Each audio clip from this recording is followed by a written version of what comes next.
Sir अगर ऐसे करेंगे तो हम भी नेक्स्ट टाइम इनकी बारी में बोलते रहेंगे।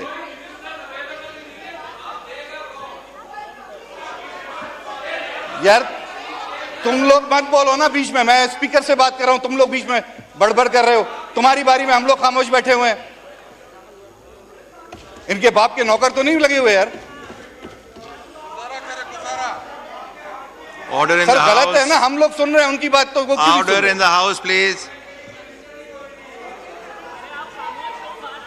भाई नो क्रॉस टॉक प्लीज। आप ये इस तरह होगा फिर हाउस एजन हो जाएगा, फिर आपको बोलने का मौका नहीं मिलेगा। तो काइंडली प्लीज शोर ना करें, अपनी टर्न पे बोलें, जिसको मिलेगा आपके कोलीग को मिलेगा, आप उनको पॉइंट्स बताएं। जी खत्म करें। मैंने अपना पॉइंट आपको दे दिया, आप मुझे ये बताएं रिस्पॉन्ड कौन करेगा। ठीक है जी, शुक्रिया जनाब स्पीकर साहब। अच्छा आपको इसके बाद आपको दे रहे हैं मौका। थैंक यू स्पीकर साहब। ये गुजारिश ये है, अब मेरी बारी जब आ गई तो 10 खड़े हो गए, जरा बात भी करने दें। जनाब speaker, Iranian president has been completing his trip to Pakistan. The nation has yet to hear from the government spokesperson as to what has been the outcome of the parleys between the two states about the Iran-Pakistan gas pipeline. Mr. Speaker, Pakistan's gas reserve can cater to a need for about 12 years. The total gas reserves, Mr. Speaker, I solicit your attention please. Janab Speaker, थोड़ी सी तवज्जो दरकार है। Our gas reserves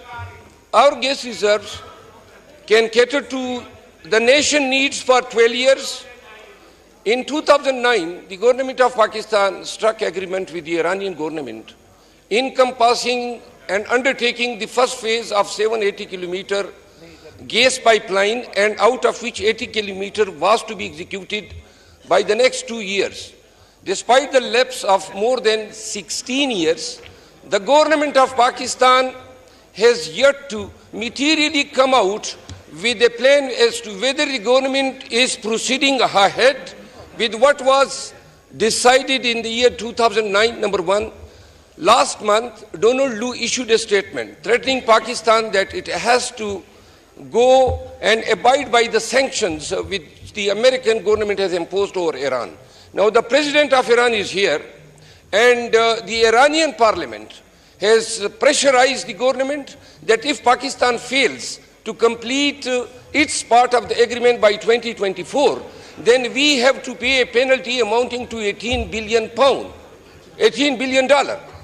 Now, when the president of Iran is here, and we welcome the visit of the brotherly Islamic country head, at the same time, the Pakistanis need gas supply, and through Iran gas pipeline, we expect that it will be at favorable rates, number one, and the supply will be firm.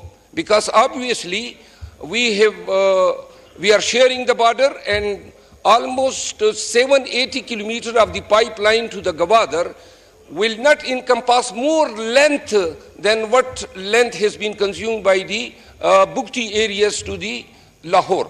So I conclude, the Pakistani people will expect a statement by the foreign minister as to whether this aspect of the matter was discussed, number one. Number two, how the Pakistan is going to, with the United States, whether we are seeking any waiver from the sanctions, because obviously if we have to go for this project, the waiver from the sanctions is essential. So through this house, I request that if the government can please elucidate and inform the Pakistanis as to whether the Pakistan is going ahead with the Iran gas pipelines, or in view of the statement issued by the Donald Lu last month, the Pakistanis should forget about the Iran gas pipeline, and after 12 years, right from today, after 12 years, Pakistanis will have no gas whatsoever.